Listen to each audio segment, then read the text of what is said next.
And I started a publishing company called Triptych Books a couple years ago with my business partner, Mike Anderson, who's not here, because he's terrified of public speaking. And we produced a comic called Trigger Men. And we raised $10,600 on Kickstarter about 2.5 years ago to help fund the first 2 issues. We're 4 issues in a trade paperback in as we speak right now. And we've done 2 crowdfunding campaigns so far. My name is Paul Roman Martinez, and I publish The Adventures of the 19XX, and I have a booth downstairs at 1411.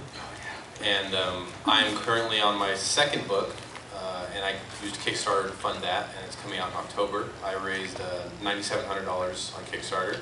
My first book I paid for myself, but my second one I decided to use crowdfunding.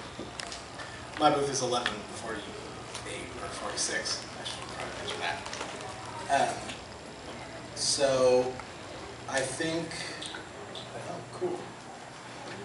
Let's see, you want to start just talking about our experiences with Kickstarter? Yeah, you want me to go? Okay. So we didn't know about Kickstarter at all when we first started. It was, we tried to get a business loan, and that was in the fall of 2008.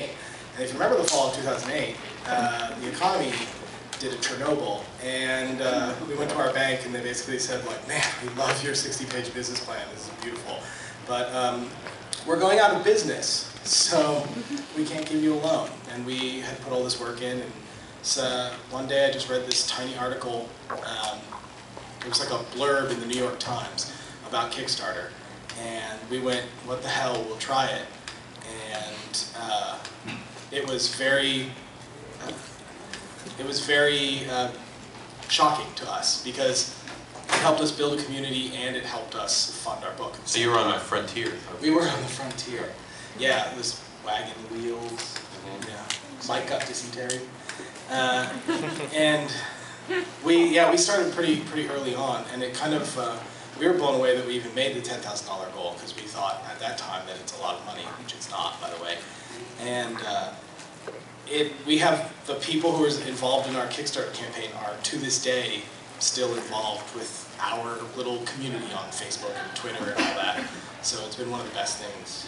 Kickstarter pledgers, fans, whatever you want to call them, are some of the most passionate people you'll meet. And I think at that same time, that's about when I ran into Kyle. Yeah. And he introduced himself and said, "Hi, I'm Kyle. I made $10,000 on Kickstarter." Pretty much, that's what he said. That's what my t-shirt says. Yeah. That's fun. And I said, "What? Tell me more." And so that's when I started doing my research for the one I just finished about 3 weeks ago. My campaign just wrapped. So it took me about a year of planning to do my Kickstarter. Well, I had to finish the book first. But it was a year of talking to people like Kyle, looking at Kickstarter every few weeks, checking in, see what projects we're going for, seeing how it changed, watching it get mentioned on CNN, watching them do a segment on ABC News on TV, you know. $10 million campaigns. Oh yeah, watching all the campaigns. Well, the first one to hit 1 million, first one to hit 1.5, you know, all that stuff. So in the time I first met Kyle and he did his, Kickstarter blew up. Yeah. Sure. Yeah, it blew up after we were on it, which is unfortunate because if I had $8 million, I wouldn't be here, but I'd be in Mexico. But I think what's interesting is, you know, you mentioned planning.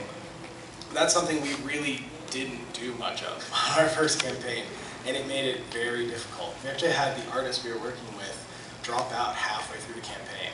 We raised $5,000, we had the entire first issue done, and then she bailed.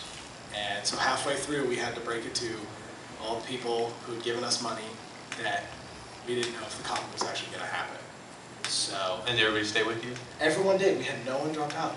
And we were very honest with them. And I feel like Kickstarter being a community, the honesty is a big thing. People want to feel like they're personally involved in your... They are. People are invested. They are. The second they hit pledge, they're like, okay, when's it going to happen? How's it going to happen? Who's working on it? What's the process like? And the thing is,